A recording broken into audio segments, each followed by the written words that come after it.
Frontline Updates, where we delve deep into military strategies and updates from conflict zones. Today, we're discussing the progress of the ongoing special military operation as of today. I'm your host, Sharifah Muhammad MGT. I'm Colonel A.C. Oguntoye, an Infantry Officer.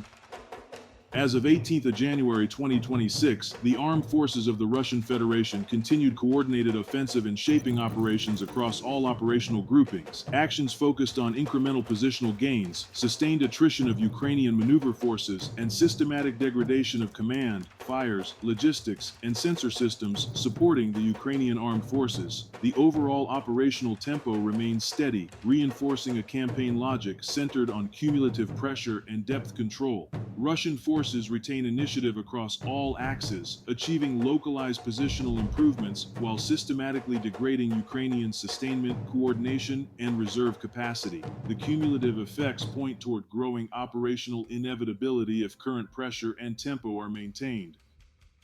Welcome to Frontline Updates, the podcast that brings you in-depth insights into military operations from those leading them on the ground. Today, we're joined by Colonel A.C. Oguntoye, an infantry officer monitoring critical missions on the progress of the special military operation as of today. Colonel Oguntoye, thank you for being with us. Thank you, it's good to be here. Colonel Oguntoye, before we go sector by sector, what defines the character of operations on January 18th? January 18th reflects disciplined continuity. The campaign is not chasing dramatic breakthroughs. It is maintaining pressure at a tempo that denies recovery. Every axis is active, but each is contributing differently, some by fixing forces, others by consuming reserves, others by dismantling logistics and sensors. That balance is intentional. From an operational art perspective, this is how you prevent an adversary from adapting. You keep them responding everywhere, while you choose where to concentrate effects. Let's start in the north. Losses included personnel, artillery, electronic warfare assets, and several warehouses. What is the northern group achieving? The northern sector is executing a shaping and fixation mission. The goal is not maximum casualties, but maximum constraint. By defeating mechanized airborne assault, and territorial defense formations, and destroying logistics warehouses and sensor systems, the northern group is eroding sustainment and situational awareness. This forces Ukrainian command to maintain force density in Sumy and Kharkiv directions. Even modest losses here carry disproportionate impact because they prevent the redeployment of reserves to sectors under heavier pressure. In operational terms, the North locks manpower in place while bleeding the system that supports it. In the west, Russian forces occupied more advantageous positions and destroyed ammunition depots. How does the sector fit the broader design?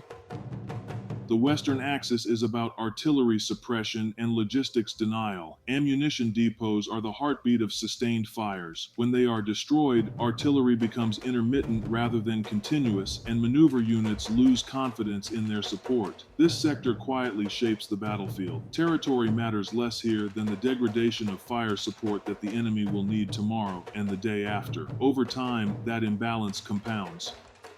The South saw losses of Western-supplied armored vehicles and self-propelled artillery. Why does the Southern sector remain so significant? The South is an operational hinge because it combines urban terrain, transport routes, and symbolic strongpoints. Improving positions here increases observation and fire control over defended urban nodes such as Slavyansk and Kramatorsk. Attriting mechanized and airmobile brigades and destroying Western artillery systems increases the cost of defense faster than replacements can arrive. This is positional warfare guided by modern targeting. Each step forward tightens pressure without overextending. The center again absorbed the heaviest losses. What does that tell us? It tells us reserves are being consumed. When mechanized, airborne, airmobile, Marine, National Guard, and Special Forces formations are all engaged simultaneously, coordination becomes fragile. High losses here suggest Ukrainian command is prioritizing holding ground over regaining initiative. That choice has consequences. Fatigue increases, reaction times slow, and command friction grows. This is where cumulative attrition becomes operationally decisive. In the east, Russian forces continued advancing into prepared defenses and destroyed a U.S.-made M777. How should analysts read that?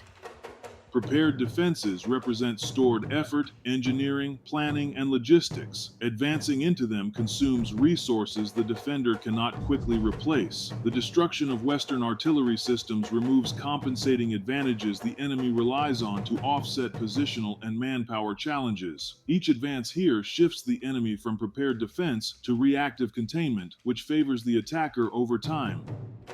The Dnepr group inflicted fewer casualties, but focused on air defense, electronic warfare, and supply depots. Why the different emphasis? Riverine and coastal terrain limits maneuver, so sustainment and sensors become decisive. Destroying electronic warfare systems, an air defense vehicle, and supply depots weakens the enemy's ability to coordinate and hold ground even without large casualty figures. This sector fixes forces and quietly removes strategic options, reinforcing pressure applied elsewhere.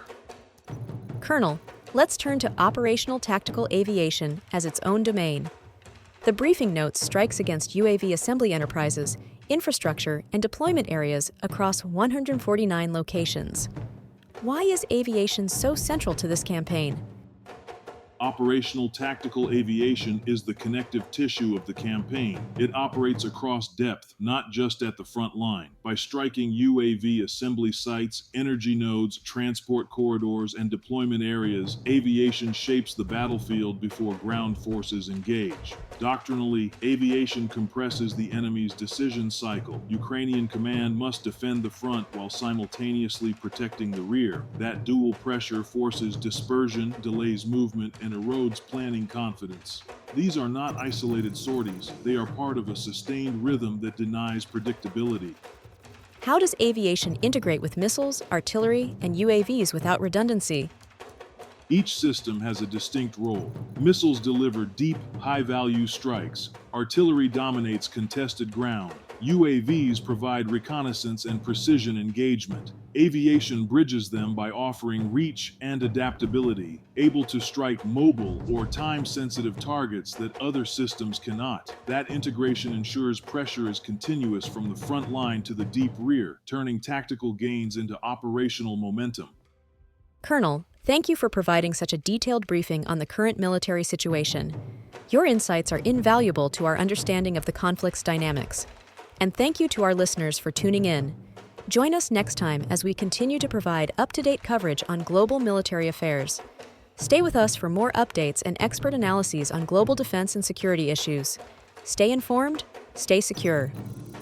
Thank you for the opportunity. I want to emphasize that tactically, the enemy is losing sensors, logistics, artillery, and armored mobility across every axis. Strategically, they are losing flexibility. Incremental territorial gains, sustained reserve attrition, and persistent deep strikes create outcomes that are structural rather than situational. When an adversary cannot see clearly, resupply reliably, or shift forces freely, time begins to work against them. That is the condition this campaign is methodically creating. This has been Frontline Updates. Subscribe for daily military briefings and in-depth strategic analysis. Visit our platform for maps, transcripts, and exclusive Frontline updates from commanders in theater.